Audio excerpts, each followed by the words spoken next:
your Sonos story. We're going to throw in some products and Yeah, hardware. let's throw in some products here. Let me get this pulled up. Interesting story this week. Sonos has kind of been getting a bad rap in the speaker market here over the last few months because I'm not a Sonos owner because, frankly, Sonos is a little bit out of my budget, but I know some folks that are and have been trashing the app for quite a while. So, in order to get your eyes off the app, Sonos introduced a new speaker.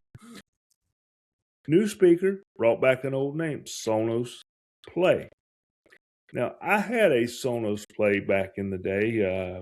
I bought one Sonos speaker several years ago just to see what it was like and realized I couldn't afford the rest of them. So, Sonos Play is back. It is a portable speaker that is IP67 rated, it is dust rated.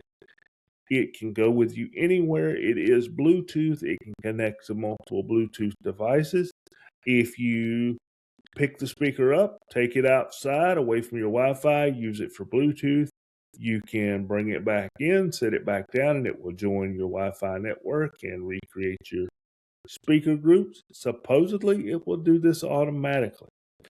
The USB-C port on the back of the Sonos Play is rather interesting. It can reverse charge to charge your phone as well as charge the speaker. You're looking at 24 hours of battery life. So hopefully you're getting, your literal full day out of that. What does it retail for? Retails for $179. So not too bad over in the did I say that wrong? Oh, I was right. It retails for $279. I'm sorry. $279, not $179. So you got a $279 smart speaker here. I don't know. I feel like we're still too expensive for smart speakers because I don't see, any integration to Gemini mentioned here. I don't see any integration to Apple mentioned. It was just like, here's a speaker. We've brought back Sonos Play. Look at what the USB-C port can do. It sounds well, it can fill a room. I get that. Most Sonos speakers do. It does support the True Play tuning for automatically tuning your environment. But my question is, $279, who's going to do that? Who's going to reach out and say, yeah, I want that portable speaker? Bose has got some pretty good offerings for less than $279 that are portable and are IP67 rated. So if you're in the Sonos ecosystem, this is probably for you. If you're not in the Sonos ecosystem, I'm guessing you're just going to look right over the top of this one. Yeah, I think Sonos is in a tough spot. They had a surge of buyers uh, prior to the pandemic, prior during the pandemic, when everyone was kind of customizing their houses. But I don't think this expands that audience. I don't think you get people who were Bose or JBL or Soundcore or any of the other brands that make speakers. I don't think they're going to explore this particular option. Again, if you're in the Sonos ecosystem, as you said, this may be a no-brainer. This may be like another speaker that you can, you have one in your bathroom, you got one in the kitchen, you got one in the living room. Now you need one for maybe the garage or one for your outdoor patio that you need to finish the system with. This might be a great addition for that. But I don't see them moving beyond people who are just now maybe perhaps jumping into it. Because again, Sonos works great when you have multiple speakers. And at $279 to $299, I don't know if people are going to be paying upwards of 500 or I guess $600 to $1,200 in order to get it to see the multiple benefits of that. Sonos by itself, I don't even know if it's a well-named brand. Be like, hey, you have one Sonos speaker, and it sounds amazing, and that's all you need, and you can carry this portable with you. I think, like I said, it's more of like, hey, you own a house, you own a small townhome, you have multiple speakers, and it just integrates really well with that.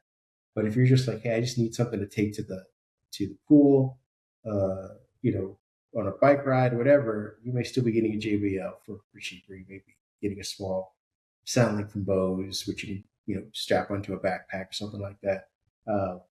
So it's a weird market. I wish them the best of luck with this. I think Sonos is kind of I wouldn't say flailing, but kind of treading water currently, trying to figure out their next big product. I think they Well, tried to do TVs a little bit ago, and that didn't work out. So uh, I, I I like think it. they're I trying to wish them well. compete with Bose. That's the problem. I think that's an ultimate issue there because when I was looking at a home theater system back over the holidays and I was comparing it to Sonos, and not to belabor this any further, but it felt like to me that Sonos and Bose were competing, and Sonos just doesn't use the marketing power or have the marketing power of Bose. You see Bose in your cars. They've got the one set of headphones. Sonos has that one set of headphones that they never really marketed all that well that I saw. Whereas Bose has got several sets of headphones. They've got earbuds. They've got portable speakers. And I feel like it's a niche. It's a niche market. I get it. Maybe their books look better than they think, and the niche market is doing them well. I hope so. Obviously they had the money to R&D this product and produce it. So maybe they're doing better than we realize. But I worry about the Sonos brand sometimes because there's all these folks out there, that have invested this money. Well, like I said, I always just attribute Sonos to housing dwellings. Like again, if you're in an apartment, townhome, house, I see Sonos's in there. I don't see them for portability, which I think this thing is targeting. Again, when I go to a party, uh, go out for a bike ride, go to the pool, go to a dance event, outdoor, go places. I don't see Sonos out and about. They're usually like I go to a friend's house and I see, oh, they have a couple Sonos. So to your point, maybe they're like Apple. Maybe they've cornered the housing market and that's where they live. And then Bose and everybody else can fight for scraps elsewhere. So who knows? If you guys do know, if you're listening to us and you have a better insight on that, please let us know. And then we'll revise our statements. Moving on, what I do know is that the Surface RT should still be a thing. And former Windows chief, Windows 8 in particular, Steve Sinofsky, he was also kind of the head of Office for a while, has the same sentiment. In a story, I believe, that was originally, I think, written up by some of our friends over at Windows Central. Uh, we have Steven Sinofsky basically saying, and I think is a quote: "The Neo, the MacBook Neo, is a paradigm-shifting computer," and he says that off the back of what he believes should have been what Surface RT was meant to do. For those of you who, again, maybe living under a rock or have a very normal YouTube algorithm, you may have missed the information, all the news coming out about the MacBook Neo. But what it is a low cost, anywhere between $499 and $599 MacBook that runs on a A19 processing chip, which is the one that they used in iPhones. Uh, and it is made of aluminum. It's a smaller MacBook, 13-inch, I believe. Uh, and for those of you who may have forgotten about the Surface RT, it was the same sort of idea. The Surface RT was the original. It came tagged along with the Surface Pro. And these were the original versions. These were the 10-inch, I think 10-inch screen ones, I believe. And the Surface Pro was the original one, was a very bulky, unwieldy device because it had to run full Windows.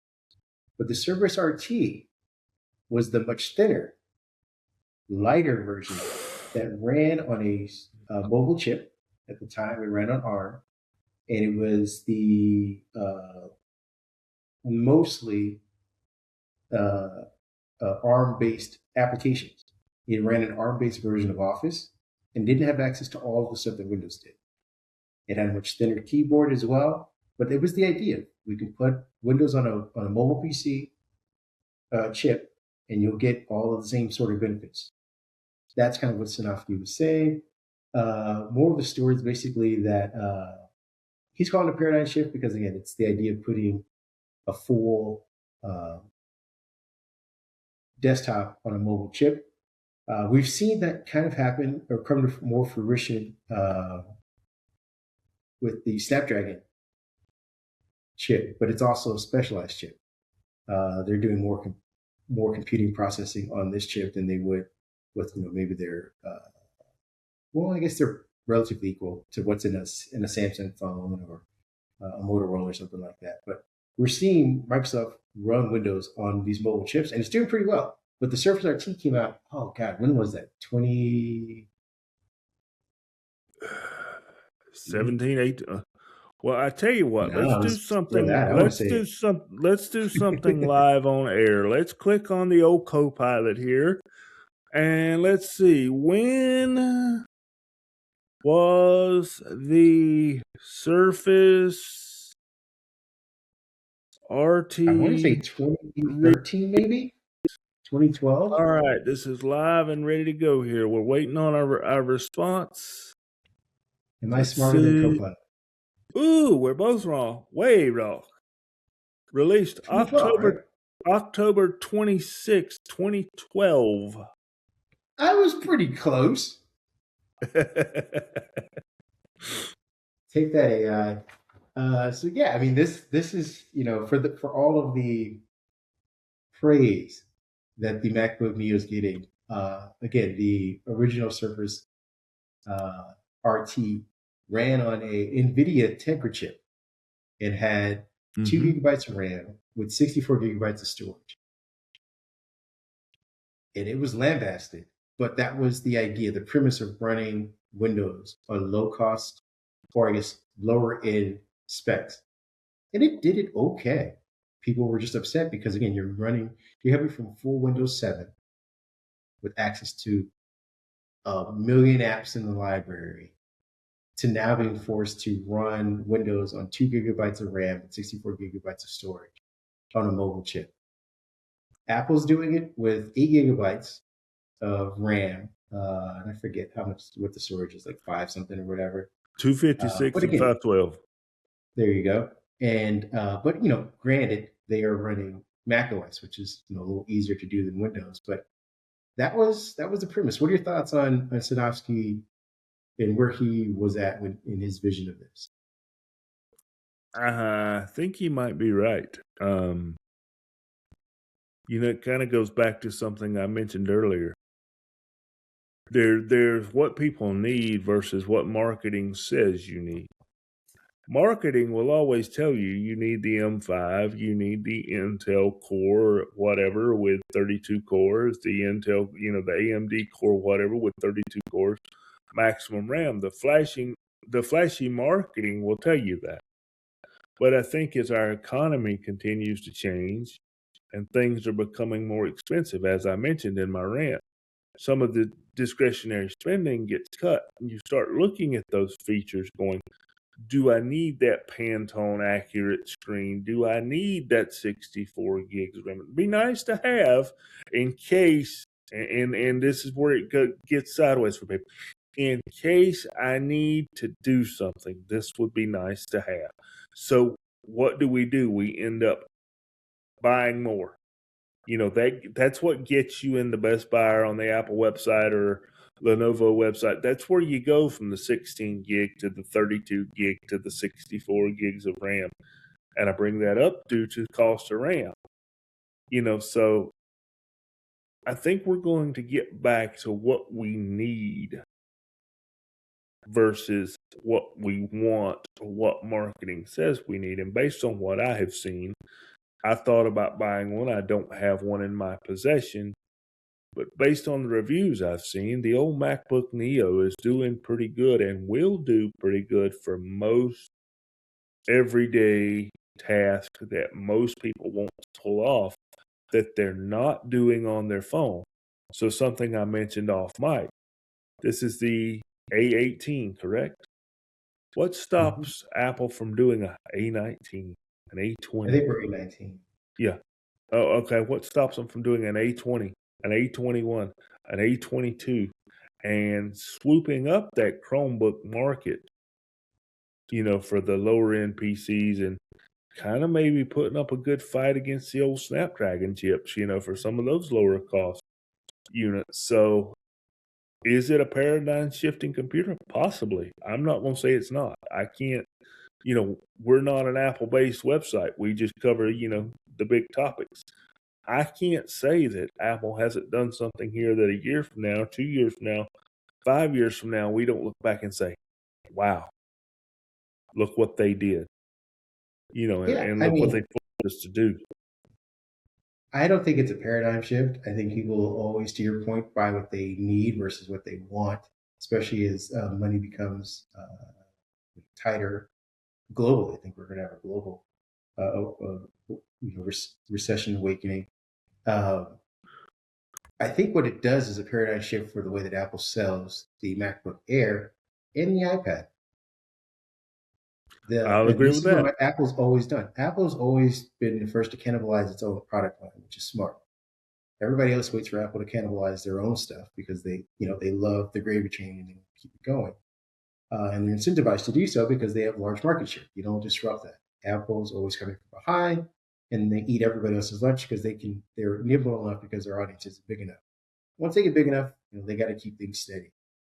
I think what's going to end up happening is there are going to be a lot of people that realize that they don't necessarily need a MacBook Air or a MacBook Pro, and they don't necessarily need an iPad either. This thing will suffice for both, and it'll start eating that market in addition to Chromebooks and some lower cost Windows stuff. We're going to get into why some Windows products might be on the chopping block in this next story, which is